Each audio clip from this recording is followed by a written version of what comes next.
Duk bakin cikinka ai dole ne za ka bar shi, tunda ya amince ya san komai lokaci ne.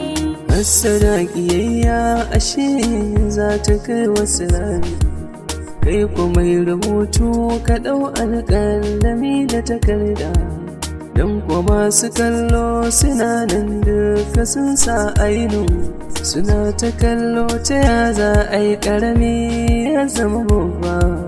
Duka zakaran da Allah ya so tare zai yi ta, ku dai ku sa idanun kukar ku bari a baku labari.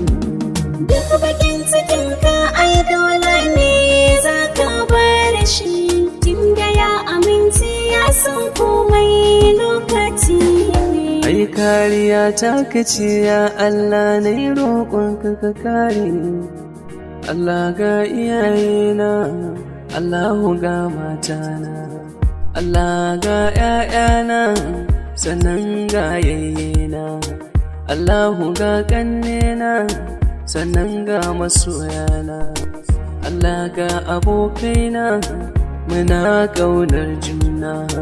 Lafazin suna ya riko da annaba, Allah kar a bar ni da wayo. Duk bakin cikinka ai dole ne za ka bar shi, tunda ya amince ya san komai lokaci ne.